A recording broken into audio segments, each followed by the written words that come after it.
নমস্কার বন্ধুরা, আমি শর্মিষ্ঠা কিচেনে সবাইকে স্বাগত। আজকে আমি আপনাদের সঙ্গে একটা দুর্দান্ত স্বাদের রেসিপি শেয়ার করছি, বেসনের লাড্ডু। আর ভিডিওটা প্রথম থেকে শেষ পর্যন্ত অবশ্যই দেখবেন। তা আমি বেসনের লাড্ডুটা কিভাবে বানাই চলুন দেখে নিই।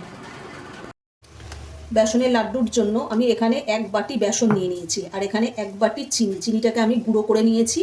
আর এখানে আছে কাজু আর কিশমিশ, সেগুলোকে আমি ছোট ছোট টুকরো করে নিয়েছি। এখানে আপনারা আমি তো এখানে কাজু আর কিশমিশ ব্যবহার করব, আপনারা পেস্তা আমন্ড এগুলোও ব্যবহার করতে পারেন, কোনো অসুবিধা নেই। এবার আমরা গ্যাসটা ধরিয়ে দিয়ে কড়াইটা আমরা বসিয়ে দিলাম।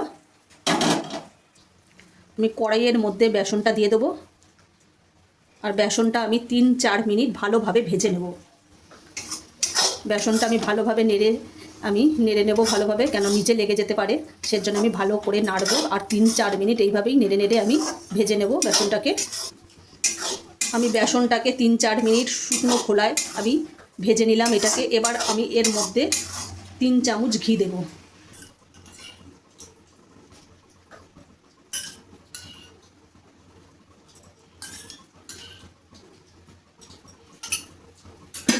আমি ঘিটা দিয়ে আবার ভালোভাবে নাড়বো। আমি আরও 2 চামচ ঘি দেব। আমি একবারে সব ঘি দিয়ে দেবো না, এইভাবে অল্প অল্প করে ঘি ব্যবহার করব। আমি 2 চামচ ঘি দেওয়ার পর আবার ভালোভাবে নাড়িয়ে নেব। প্রথমে আমি 3 চামচ ঘি দিয়েছিলাম, পরে আমি আরও 2 চামচ ঘি দিলাম। আমি আরও শেষের দিকে আমি আবার 3 চামচ ঘি দিয়ে দিয়েছি। আর এটা সম্পূর্ণ একদম নিভা গ্যাসে করবেন, একদম গ্যাসের ফ্লেমটা যেন একদম আস্তে থাকে, নাহলে লেগে যাবে। এর মধ্যে আমি এই যে চিনির যে গুঁড়োটা নিয়েছিলাম সেটা আমি অল্প অল্প করে দেব। আমি একবারে সবটা দিয়ে দেবো না, অল্প অল্প করে দেবো আর নাড়বো।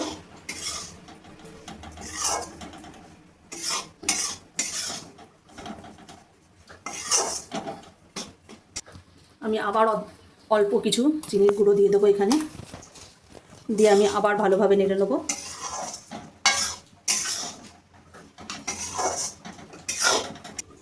আমি এখানে পুরো চিনিটাই এবার দিয়ে দেবো। এবার চিনিটা দিয়ে আমি ভালোভাবে আবার নেড়ে নেব। আমার এখানে মিষ্টিটা কম হয়েছিল, এর জন্য আমি আরেক বাটি চিনি নিয়ে নিয়েছি। মানে চিনি এটা গুঁড়ো চিনি, আমি অর্ধেকটা বাটির অর্ধেকটা দিয়ে দিলাম চিনি। এবার ভালোভাবে নেড়ে আমি দেখে নেব যে মিষ্টিটা ঠিক হয়েছে কিনা। এখানে আমি হাফ বাটি দুধ নিয়ে নিয়েছি, এটা আমি অল্প অল্প করে দেবো আর নাড়বো এটাকে ভালো করে।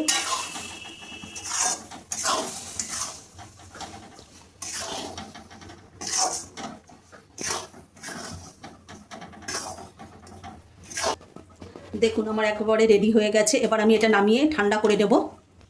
আমার প্লেটের মধ্যে নামানো হয়ে গেছে। এবার আমি একটা চামচ দিয়ে এটাকে একটু ঠান্ডা করে নেব। এর মধ্যে আমি কাজু আর কিশমিশটা দিয়ে দেবো।